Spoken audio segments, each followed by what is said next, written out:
LinkedIn presents.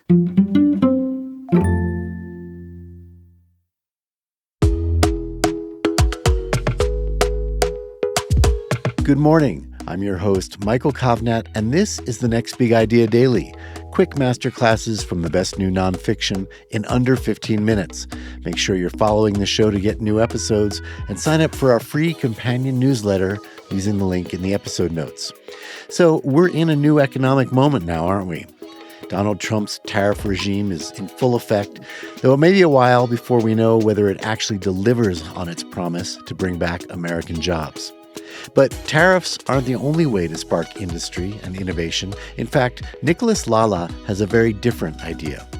In his new book, Reinventing the Heartland, How One City's Inclusive Approach to Innovation and Growth Can Revive the American Dream, Nicholas lays out a blueprint for regional revival based on what he's accomplished in Oklahoma, where his Tulsa Innovation Labs has helped generate thousands of tech jobs. Nicholas will share his big ideas for how other places can follow suit right after this quick break.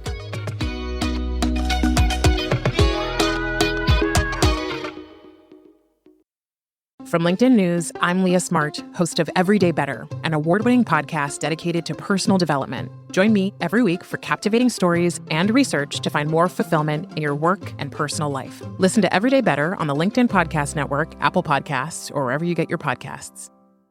From LinkedIn News, I'm Jessie Hempel, host of the Hello Monday podcast.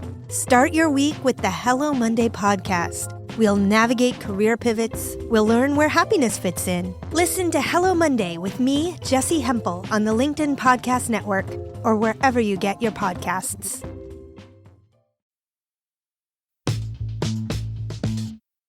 Hey there.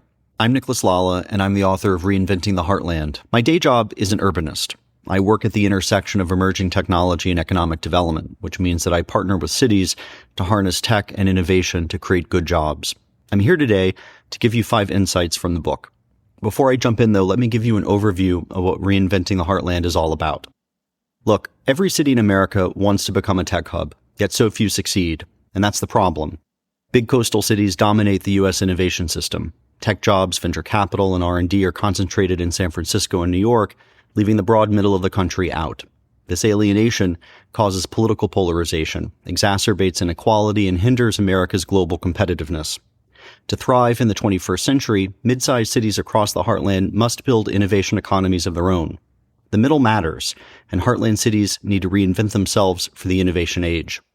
Reinventing the Heartland, How One City's Inclusive Approach to Innovation and Growth Can Revive the American Dream, offers a bold and pragmatic plan to confront one of society's defining challenges, harnessing the tech industry to catalyze inclusive growth in places disconnected from today's innovation economy. In 2020, I founded Tulsa Innovation Labs to build Northeast Oklahoma's tech economy from scratch. The organization, backed by the multi-billion-dollar George Kaiser Family Foundation, would go on to raise over $200 million, create thousands of tech jobs in Tulsa, and kickstart a citywide effort of reinvention. This work marks the first time in American history a city has dedicated itself in such a concerted way to becoming a tech hub. Tulsa is an imperfect yet inspiring model, and the effort underway is full of rich learnings, from the city's oil legacy to the centennial of the Tulsa Race Massacre to the role of indigenous tribes and billionaire philanthropists. Tulsa makes for a fascinating case study. Drawing on my personal experience, I established an action plan for reinvention that other cities can adapt and adopt. Reinventing the Heartland reveals that urban reinvention requires growth from within, rooted in local assets, shaped by the community's dreams, and propelled by strategic investments from the public, private, and social sectors. So let's get into 5 key insights from the book. The first insight is that cities looking to transition their legacy economies to tech shouldn't emulate Silicon Valley, but rather they should find their own tech niche. A city's tech niche represents the strongest opportunities for tech-led and inclusive economic growth in that metropolitan region. It is a city's own special place within the innovation economy. You know you've approached defining your tech niche in the right way if it has these 4 elements. 1, it should build on your city's legacy industries to best facilitate the transition to tech. 2, it should represent high-growth emerging tech clusters that offer the most promise for long-term opportunities. 3, it should provide jobs requiring a range of educational attainment levels to ensure pathways are as inclusive as possible. And 4, it should give your city the opportunity to lead in these clusters, not just serve as a supporting player. The genuine potential to be a leader in an industry cluster because of existing assets is known as your right to win. For Tulsa, that meant building a bridge from its oil and gas legacy and its aerospace industry to emerging technologies like energy tech and advanced air mobility. And my organization built a strategy to invest in those clusters.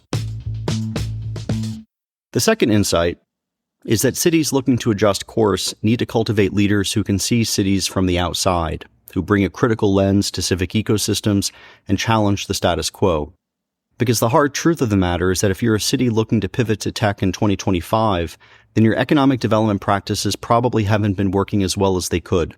You need to take a different path. What I discovered in Tulsa was that vision and strategy aren't sufficient to urban reinvention. Neither is producing strong work products. I needed to step up as a leader, help shape the ecosystem, and bring the community along with me as we created a shared vision for growth. One of the things working to my advantage and disadvantage was that I was an outsider, brand new to town from New York City. I wasn't of Tulsa, so I could look dispassionately at the city, make hard choices, and not let one group or another control me. But also having no affiliation with Tulsa meant I had no friends, no allies, no long-standing partners. I'd have to build support from the bottom up, allay Tulsa's sense of stranger danger, and learn how to lead. Insight 3 is that cities can't reinvent themselves unless they confront and reconcile with their past trauma. Every city has past trauma that it's dealing with, historical tragedies or systemic injustices that have shaped communities for generations, informing present inequalities.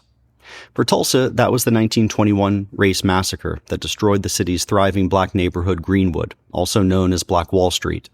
Black Wall Street was notable because of its wealth and density of black entrepreneurs and professionals.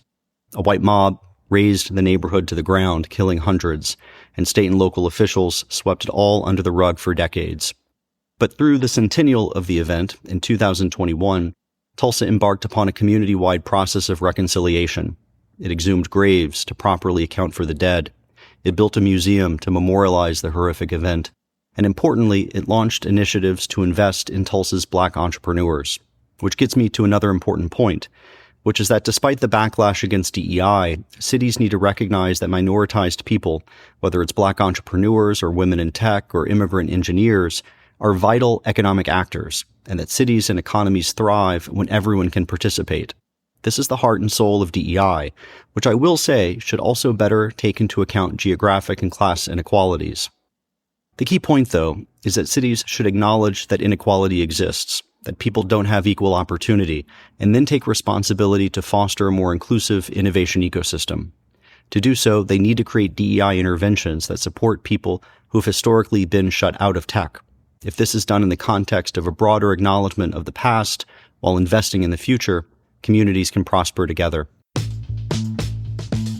Insight 4 is that a lot of cities rightly think that the key to a tech economy is attracting and cultivating startups. And they're right. But I think they go about it the wrong way.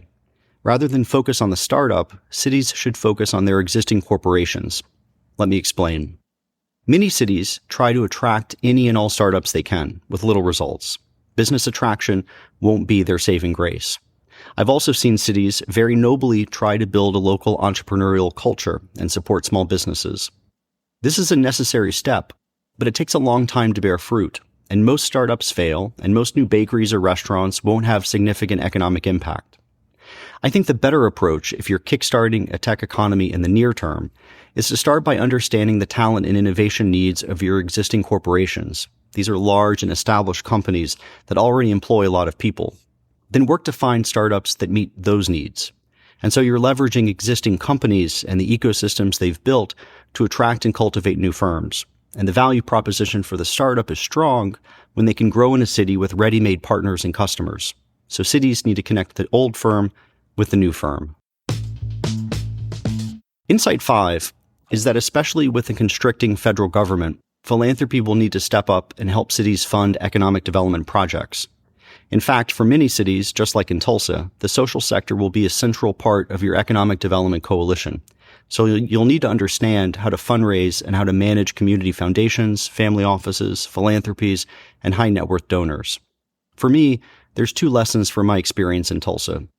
The first is that economic development is a team sport and that everyone needs to chip in, often starting with the social sector and securing a matching or challenge grant commitment is the way to go.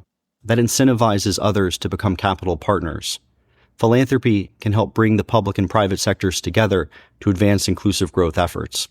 In Tulsa, for instance, we leveraged $20 million in philanthropic funding to raise $7.5 million each from 4 different oil and gas companies to create an initiative that supports energy tech startups. More broadly, though, there's no doubt that Tulsa-based philanthropies are spearheading the city's reinvention, building new parks and museums, attracting remote workers to town, and underwriting tech-led economic development. This raises an important question about the proper role philanthropy can and should play. Can you have inclusive growth if investments are led by philanthropy and not by government? My second lesson, then, is that the economic development process itself needs to be inclusive, and that philanthropic partners need to support cities in a democratic and transparent way that mitigates the power imbalance inherent in that relationship. No one wants billionaire investors or philanthropists dictating or controlling cities. That's why building respectful and reciprocal partnerships between cities and the social sector is so important. Because when done right, philanthropy can be the first mover in a city's reinvention and help ensure that the benefits of a new tech economy are spread evenly throughout the community. Thank you, Nicholas. Okay, everyone, you can get a copy of Reinventing the Heartland wherever you get your books. That's our show for the day. If you got something out of it, please leave a rating or review in your podcast player so others can find it too. And stay tuned to the next Big Idea Daily, because this week we'll be bringing you big ideas about anxiety, cryptocurrency, and how introverts can succeed at networking. I'm Michael Kovnat. See you tomorrow.